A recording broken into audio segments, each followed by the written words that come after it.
ეს არც ისე უჩვეულო ამბავი, ერთ ჩვეულებრივ, საკმაოდ პასუხისმგებლობის მქონე მოწესრიგებულ ახალგაზრდა კაცს გადახდა. ხო, ეს ახალგაზრდა კაცი არასდროს ითხოვდა იმაზე მეც, რაც ეკუთვნოდა და მცირედითაც კმაყოფილდებოდა. მას ხომ გააჩნდა თავზე ჭერი. უკაცრავად, ჭერი თავს ზევით. ჯანმრთელობასაც არ უჩიოდა და მეგობრებიც ჰყავდა. არა, ერთი და ნამდვილი მეგობარი, რომელიც ძალიან უყვარდა. ხო, სულ დაგვავიწყდა გვეთქვა, ჩვენს გმირს კიდევ ჰყავდა ერთი უსაყვარლესი ადამიანი და მასთან უახლოეს მომავალში დაქორწინებასაც აპირებდა. ერთი სიტყვით, ყველაფერი კარგად მიდიოდა იქამდე, ვიდრე ერთ მშვენიერ დღეს ჩვენი გმირის მეგობარს ერთი სარფიანი იდეა არ მოუვიდა თავში, რომლის განსახორციელებლად აუცილებლად იყო საჭირო გარკვეული თანხის სესხება, გარკვეული პრობლემების გადასაჭრელად. ხო, სხვათა შორის, ჩვენი გმირის სასიდედრო კარგახანია ფულის გაპროცენტებით იყო დაკავებული. მართალია იგი არც ისე რბილი ხასიათის ქალად ითვლებოდა, მაგრამ ჩვენმა გმირმა მეგობრის დაჟინებული თხოვნით მაინც გადაწყვიტა მისთვის მიემართა. ჩვენი გმირის საცოლე დიდხანს ეწინააღმდეგებოდა თავისი რჩეულის გადაწყვეტილებას, მაგრამ ჩვენმა გმირმა მაინც ისესხა სასიდედროსაგან ფული. რა თქმა უნდა, ყოველგვარი მატერიალური გარანტიის გარეშე. შუაში ხომ ჩვენი გმირის საცოლე იდგა. შემდეგ საფუძველი ჩაეყარა მცირე ბიზნესს. თუმცა ასევე მცირე დროში მოწადინებულმა მეგობარმა საკუთარ ტყავზე გამოსცადა ამ ბიზნესის კარგიანობა. ხო, ჩვენმა გმირმა მეგობრის ფიასკო ძალიან განიცადა. ბევრი იფიქრა, ბევრი ეცადა, რომ სასიდედროსთან ურთიერთობა არ გაეფუჭებინა და მეგობარსაც დახმარებოდა. ამიტომ პროცენტებს ისე ფარავდა, როგორც შეეძლო. მაგრამ მალე ის უკანასკნელი ნივთიც გაყიდა, რომლითაც პროცენტის დაფარვა შეეძლო. ჩვენი გმირის აზრით ვალის გადახდა აუცილებელი იყო. აი, მეგობარი კი ფიქრობდა, რომ პროცენტების გადახდით მას მთლიანად ჰქონდა გასტუმრებული მევახშე ქალბატონის ვალი და მეგობარს თხოვდა სასიდედროს დალაპარაკებოდა იმისათვის, რომ მას ვალის გასტუმრება აღარ მოეთხო. და აი, აქ იწყება ყველაზე საინტერესო. მიუხედავად იმისა, რომ ამ ამბის მოგვარებისთვის აქტიურად იღვწოდა ჩვენი გმირის საცოლეც, სასიდედრო კატეგორიულად მოითხოვდა ვალის დაბრუნებას. ასე რომ იძაბება სიტუაცია და ჩვენი უდანაშაულო გმირი საკმაოდ არა შესაშურ მდგომარეობაში აღმოჩნდა. სამწუხაროდ.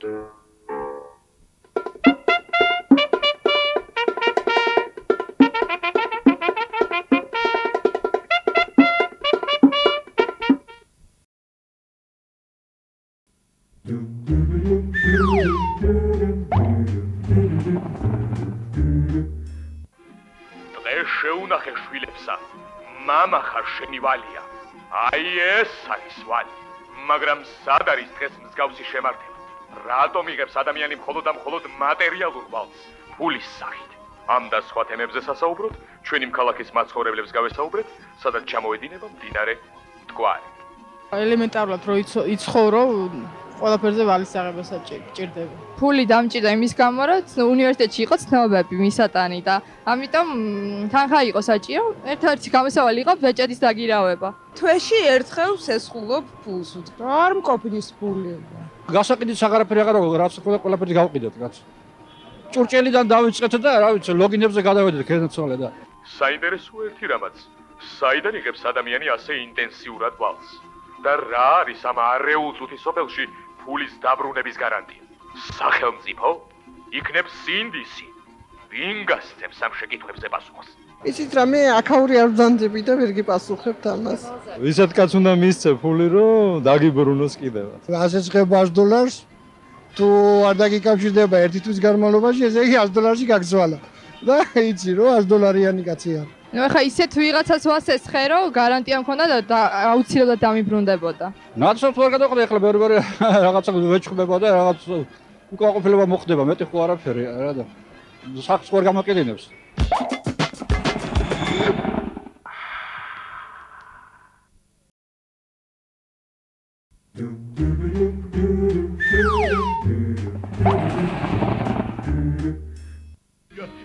ქართულ საყოფაცხოვრებო პრაქტიკაში ოდითგანვე საჭირო იყო ფული, კეთილშობილური მიზნებისათვის. ლაზარია! დაგალი კატანი!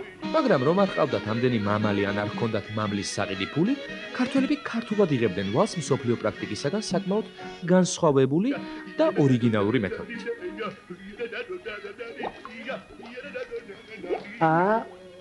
კიდე ჩემი ურვაში, ჩემი ნამუსი, შეინახე. ძველ ქართულმა ნამუსის მეთოდმა ვალების დაბრუნება ნაკლებად, მაგრამ ქართული მამაკაცების გაქოსება აშკარად გამოიწვია. აჰა, თქვენი ნამუსი. ერთი სიტყვით თმის ღერძზე საიმედოდ ერთხმად ბანკი იყო აღიარებული. ხო და მე-19 საუკუნის ბოლოს თავად აზნაურთა მთელი ადგილ მამულის მეოთხედზე მეტი ბანკში იყო დაგირავებული. მე-20 საუკუნის ბოლოს კი ქართველებმა სესხის ახალი ფორმა აითვისეს. პროცენტიანი ვალი შუაში მდგომი პირის თანხლებით. სამკუთხედმა ვალის აღებაში ისევე არ გაამართლა, როგორც ოჯახურ ცხოვრებაში. 9% ვალი აქვს, 9 დაზევს უკან რომ გადაიხადოს. დაჭერობანაში გაუვარჯიშებელი მევახშეები 21 საუკუნეში უფრო მყარი გარანტიით ოქროს საფასურად ცდილობენ სესხის გაცემას და მიუხედავად იმისა, რომ ხალხს მათ მიმართ არც ისე გულთბილი დამოკიდებულება აქვს, მაინც მათთან ურჩევნია ურთიერთობა. გინდა ბანკი აიღეთ და გინდა ვის აპროცენტებს ეს აიღეთ. იგივე მევახშეები გულს და თვითონ ჯიბე გაისკელოს და სხვას ვითომ დეხმარება. შეხედე, მაგრამ სიგზე ფეხები აქვს. ეხლა გადაიბაროს მამამისის ვალები, თორემ მე დაკრავს ვერ და კარგად მოვა. ვუარე და კარი ვერ ვუნახეო. დაკვირვებული ხალხის საყოფაცხოვრებო გამოცანებიდან.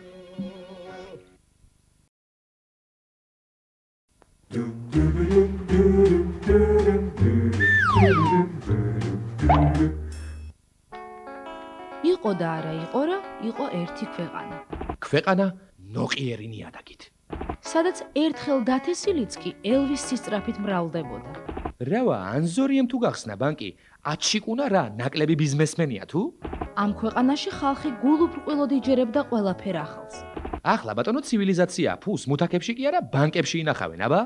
ხო და ამოალაგა გულუბრყვილო ხალხმა მუთაკებიდან ფული და ახალ ხილს სატრასტო კომპანიებს მიაბარა. 10%-ებს იძლეოდნენ ხო რა 15, 17, 20, 22-იც იყო მე მგონი აღარ მახსოვს რა. ნუ ფაქტიურად წამოეგეთ იმ ანგეზე რომ მუქთად გვინდოდა დიდი პროცენტები არ მიგვიღო ესე არ არის თუნდაც ბუნებაში. ბევრი უნდა იმუშაოთ, ბევრი.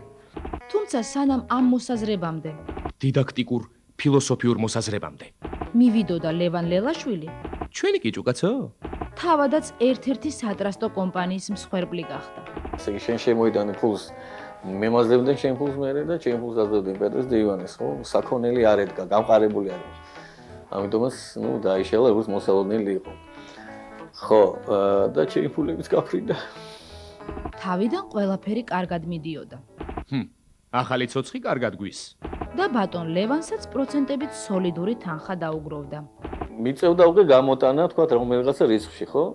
უკვე სალაროსთან ვიყავი და გამომიტა გიორგი გავიტან მეთქი ბარემ. მეორე დღეს ჩვენი თეატრი, გპ-ის თეატრი, მოყოლთა თეატრი მივიდიოდ გასტროლებზე ამერიკაში, გასტროლი აქვს ფესტივალი იყო. და უცებ თუ გინდა დატოვეო გიორგი მე ხახან მიდიხარ და აქ არ იქნებ ორი კვირით მივიდიოთ. ორი კვირა კიდე დაერიცხებაო რაღაც პროცენტიო და რაღაც თანხას მგვალდებოდა სიმბოლო და ბარემ ამ თანხას გაიტანო რა პრობლემა არისო და ხო და ბატონი ლევანიც ენდო მეგობრულ დამოკიდებულებას და სიმბოლურად დამრგვალებულ თანხას. ჩვენთან დაგეკარგება რა და ხო, პასტები ჩამოვიტანე რომ მეორე დღეს წავედი რომ ესე იგი თან გიორგის მეთქე რაღაც ნუ სუვენირები მოვიტან და ხედავ ბლომად ხალხია აჩის წინ შეგროვდა დიდი ფუსფუსი მიდის ვაიმე ხელები სულ გამეყინა ესე ხელი პასტები ვით გამიხდა სუვენირებივით გადმოვედი და გადმოვედი რაშია საქმე ერთს ვკითხე და მოტრიალ და გაიცა აჩიო ვაიმე და ამ დროს შემოტრია სახი შენ არ იყავიო რეკლამას რო ვიკეთებდიო აჩის გზას ვერ იმასწავლიო და ეს რა მიგვასწავლიო და მე რაშუაში ვიყავი ერთი სიტყვით ეს ფულიც ისევე დაიკარგა როგორც ბევრი სხვა იმ ქვეყანაში სადაც დაუჯერებელ ამბებს ყველაზე ადვილად იჯერებდნენ. საკმაოდ დაუვალებელი სიუჟეტის დასასრული.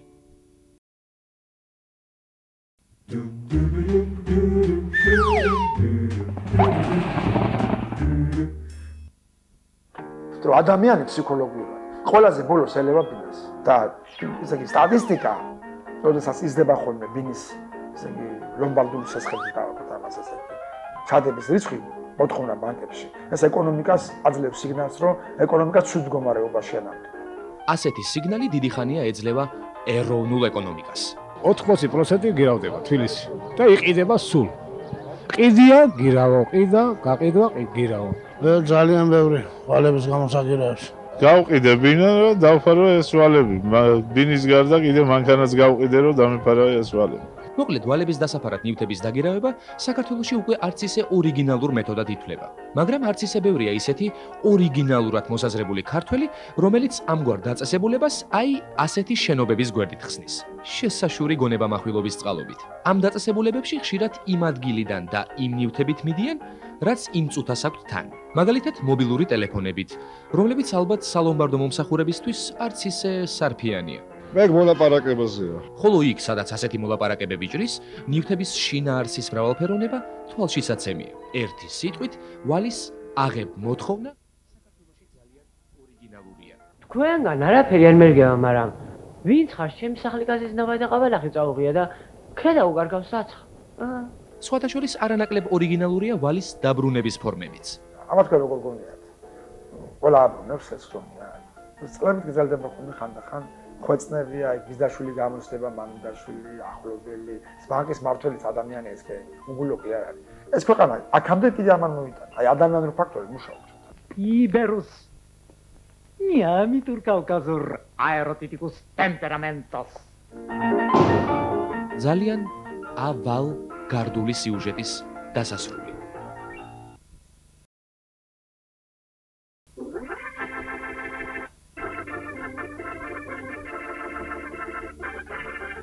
გადაცემა განსაკუთრებით ეძღვნებოდა მათ, ვისაც ჯერ კიდევ ვერ გადაუწყვეტია სადღირს ფულის შენახვა, ბანკში თუ მუთაკებში.